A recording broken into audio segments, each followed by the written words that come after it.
Outside, a city alien to his slumbers. The hotel room into which he wakes is known to him. Lumpy bed, ancient telephone, cramped shower, anonymous, peeling wallpaper. The bedside table is known to him, and what rests on it. Tooth glass, bottle of grappa, ashtray, packet of cigarettes. He's been playing a game of double patience in this room for some days, and his opponent has been time. Now, although nothing so annoys him as broken sleep, he is awake and restless. He rolls on his back and his mind is flushed empty even of annoyance. Adrenaline floods him. Beside his bed, over him, there rises a shape almost that of a human being. In some dim and distant way, he feels he should know what it is, but cannot place it.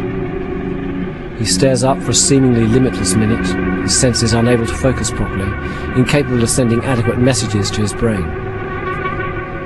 It is as if he has been dazzled by headlights or suffered a mild concussion. Wherever he looks, the centre of his vision has substance, but the periphery shimmers. It is as though the corner of his eye has taken over all but the most direct line of sight. He could be looking down a translucent tube, all distortion save through the aperture at the opposite end, or staring at oily water into which a pebble has been dropped.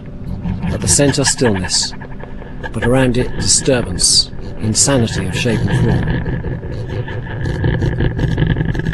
He casts his eye in all directions. Eventually, he forms a comprehensible image from individual points of cohesion and focus. The figure is that of a woman, and she is dressed in black.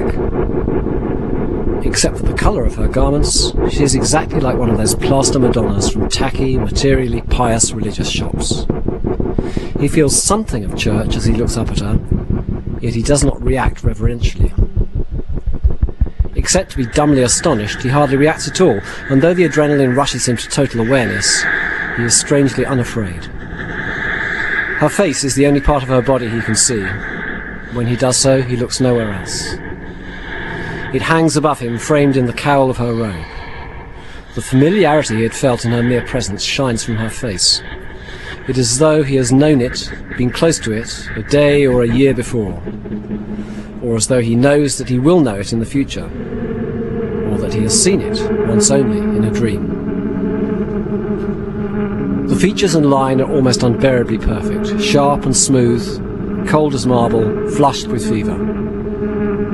The expression is one of repose, but suffused with some inner calm, some deep purpose.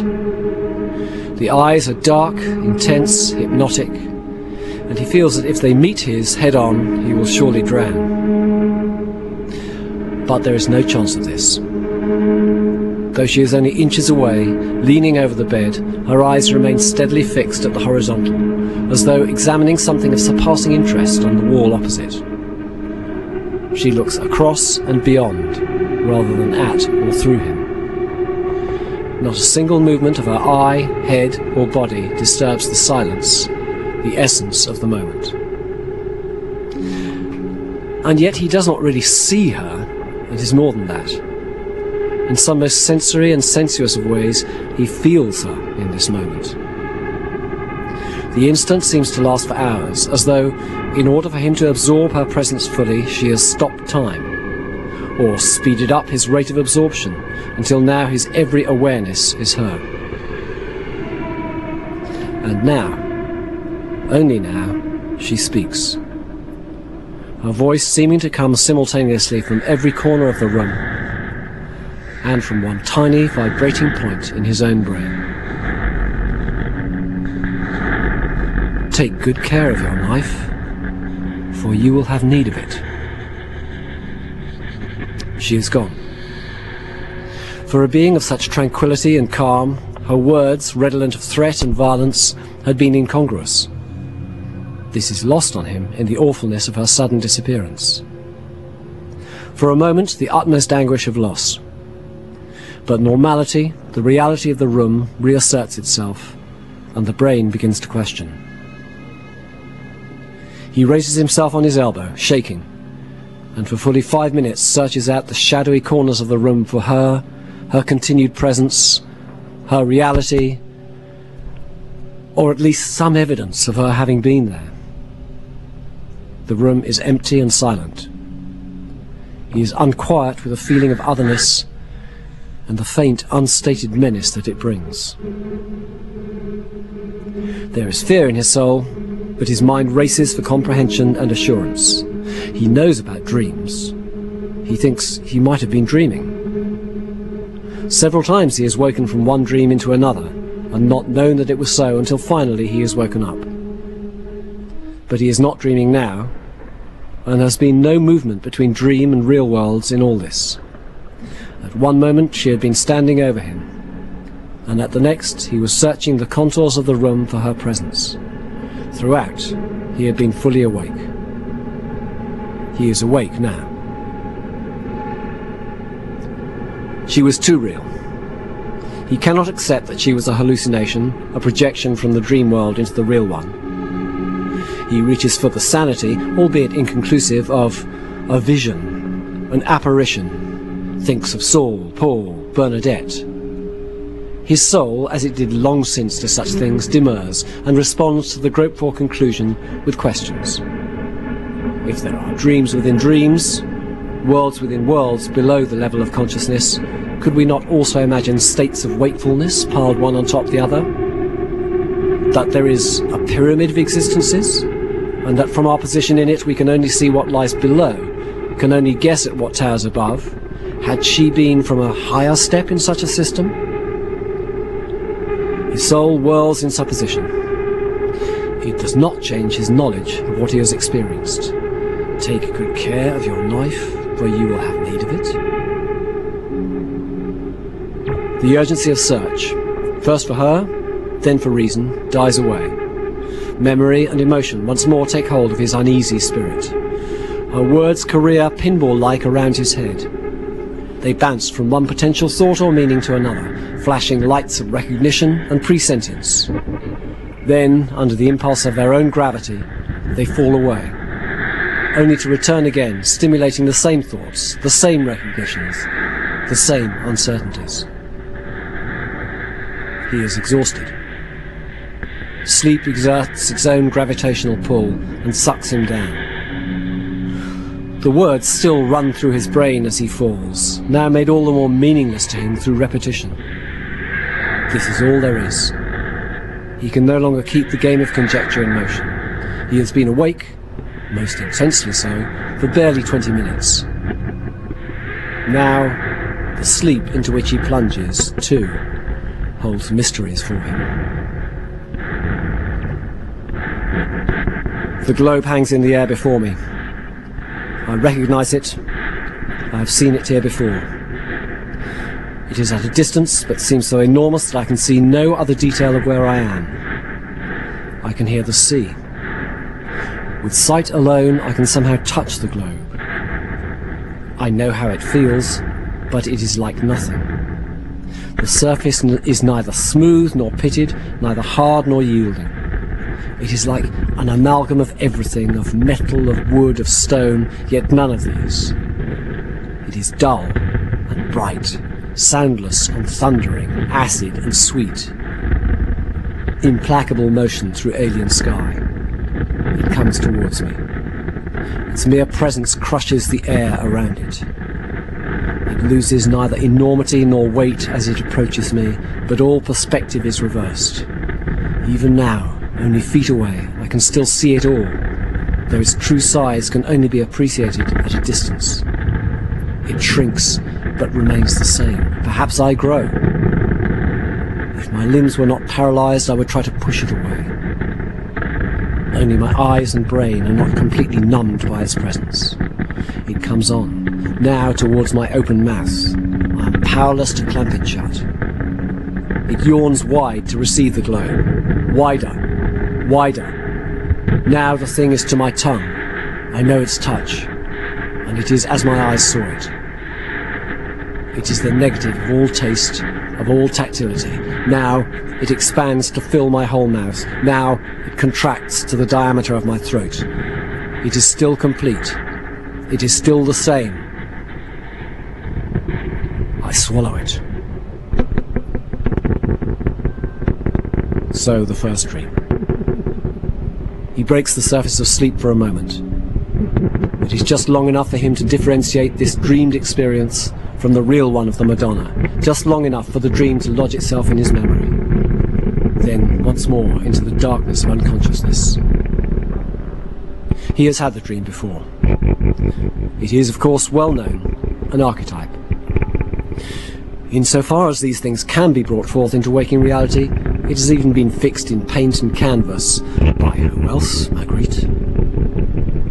But he does not think of paintings as he memorises the dream, nor of those others with whom he shares it. This time, it is specifically for him, and it is more than it seems. There are things which must be understood. Since there are to be dreams following this one, which we shall not see over his shoulder, eavesdropping on his slumbering speech centres, it is best that these things are understood now, in relation to this first dream. They shall hold also for those which follow. Firstly, we have seen that his sensory perception is both acute and atypical. That his eyes should touch is not unknown in dreams. Though only the brain is active in them, it receives information, and the logic of the knowledge faculties requires that this comes through the sleeping senses, even if these are sometimes confused or coalesced. But in this dream, and those which are to follow, these faculties play no such charade, and his references to eye, taste, and touch are only the obligatory dogma of speech-centre sanity. The sensations in these dreams are too strong for sensory evaluation. He knows every detail of the scenario the moment he steps into it. He perceives with a supranormal clarity. This in itself would differentiate these dreams from ordinary ones. But there is something more, and more to the point. This dream has something else in common with those which are to follow. It is, in its brief but unfragmented way, a test. Some part of him had known this even in his sleep. In the case of the first dream, the test was merely to finish it. On the previous occasions when he had had it, notably in his childhood, he had never managed to reach the end, always waking to vomit at the first tongue touch of the antimatter glow. This time, in order to pass the test, to furnish the answer, he had had to find it in himself to swallow it. And of course, since this was a dream, no amount of intellect or consciousness could help him to that action. The test was thus of pure self, of his spirit, and of a spiritual order. There was no possibility of cheating. His conscious self observes and records the dreams in his memory, and has no more interaction with them than to know the total nature of the experience, even though this cannot help him come through it. He does not know what the penalty for failure in any of these examinations would be, not to wake perhaps, but he knows he must not fail. In one of his brief periods of consciousness between the dreams, he will think that he is under attack rather than test, so frequent and intense will they be. But before he returns to sleep, he will know that the examining force is one of strictness, not vindictiveness. On this night, the crux of his existence lies in his own spiritual hands, in his performance, in the tests. I hope that this is understood. As yet, he himself is too much embroiled in the present to be anywhere near understanding. There are 15, 20 of these dreams of test. The pattern of dreaming becomes a routine. Darkness. Instant and all-embracing light.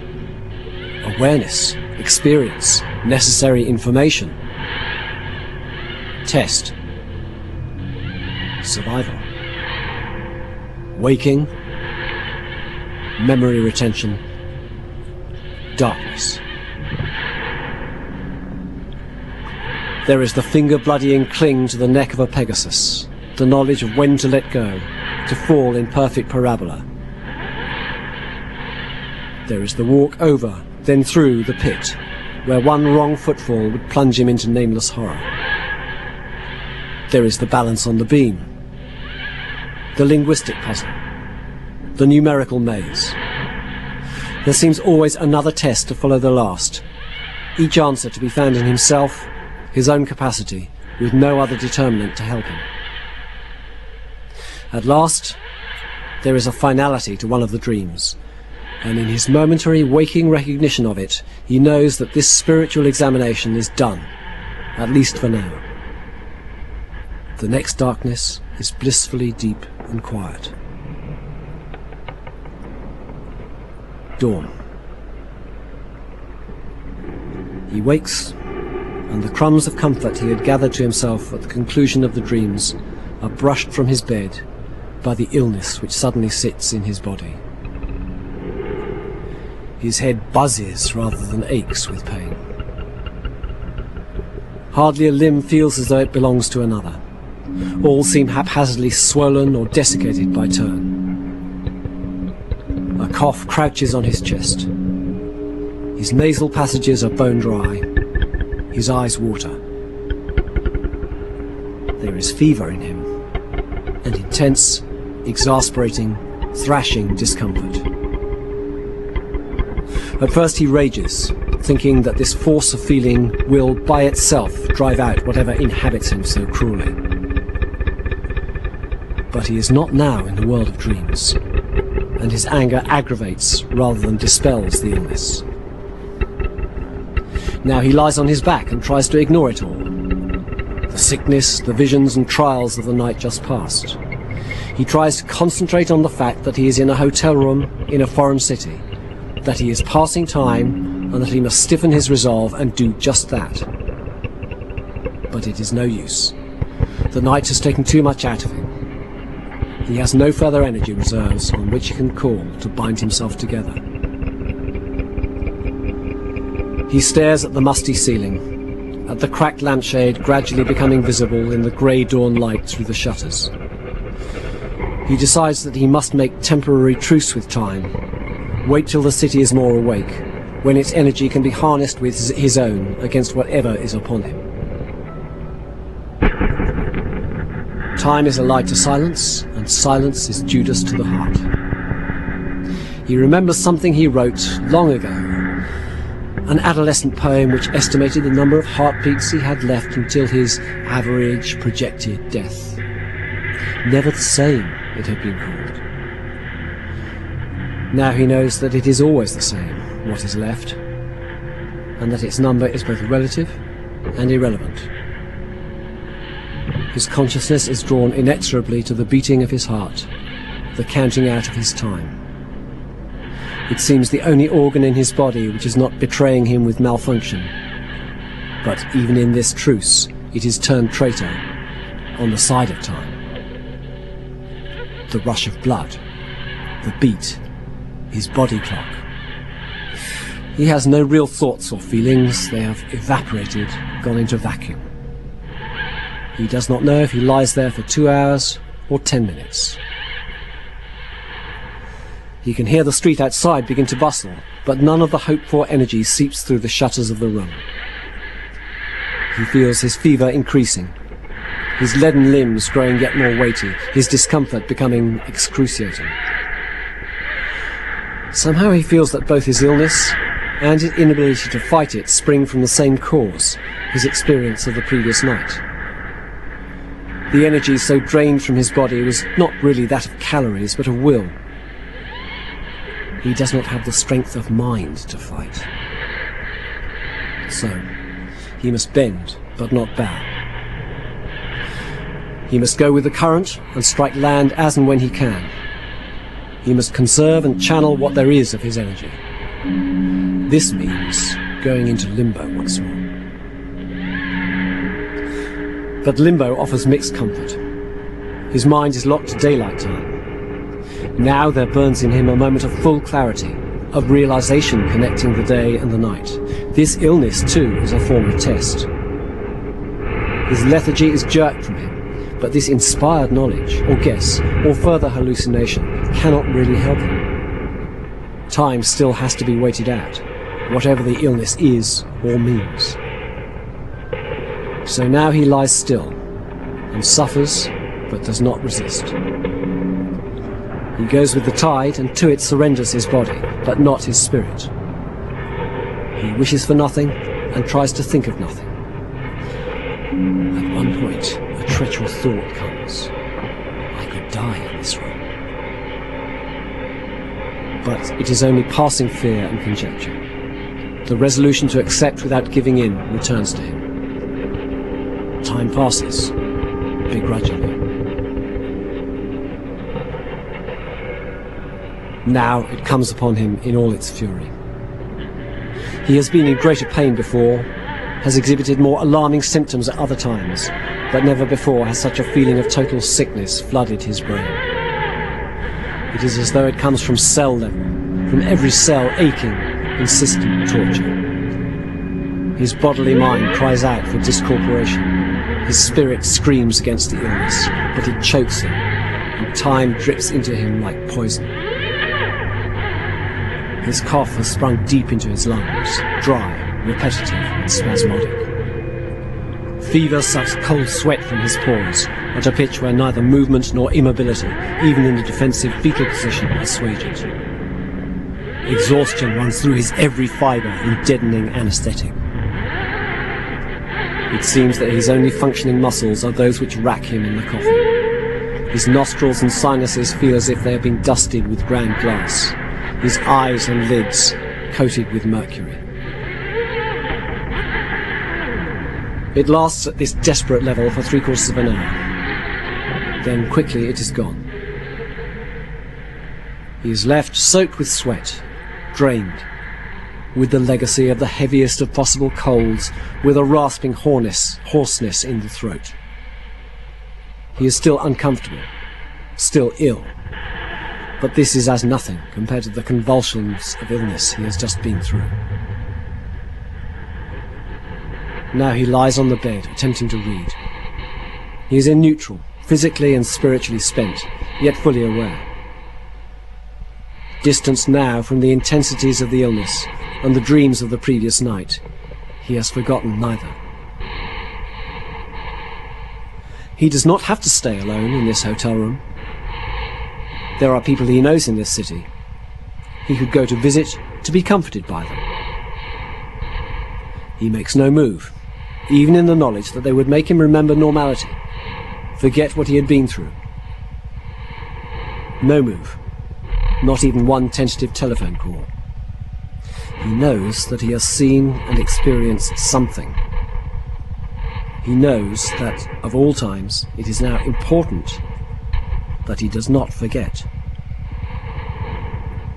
So he waits, as alone as he has ever been, all the more so for the fact that company is only a 6-digit number away, a number which his own hand restrains the finger from dialing. As, in some incoherent depth of self, he had known it would. It comes. It begins with an aching lightness in his chest. Emotions sat physically over his heart. Now a yearning begins, nameless and causeless. The potent quintessence of hope and despair, of universal joy, of infinite sorrow. Now the emotions start to roll over him in vibrant intensity. They feed back on themselves and on him, running the gamut of their range. They vibrate in harmony to achieve mind-shattering proportions. They crash into him in waves alternately icy and scalding, suck him deep down into their undercurrents. Something of his mind had been prepared for this, but that is now of no use to him. His brain is overrun, explored to every extremity by nameless thoughts and feelings. He has no reason with which to hold them back, no choice but to go with them.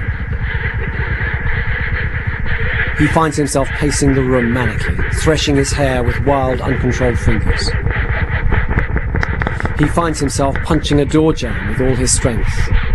Blood on the knuckles, blindness in the crazed eyes, darkness in the mind. He finds himself cast on the bed, face buried in the pillows, hands clenching and opening to some unstated rhythm. Irrational tears stream down his cheeks. Between sobs, he hears his own voice. Oh no, not again. Not again. Not again. The waves of emotion subside. The madness withdraws in a steadily ebbing tide. The deafening noise of the blood rushing through his uncomprehending mind is gone. He is quiet once more, and almost understanding. His mind's turn to be tested, too, has come and gone.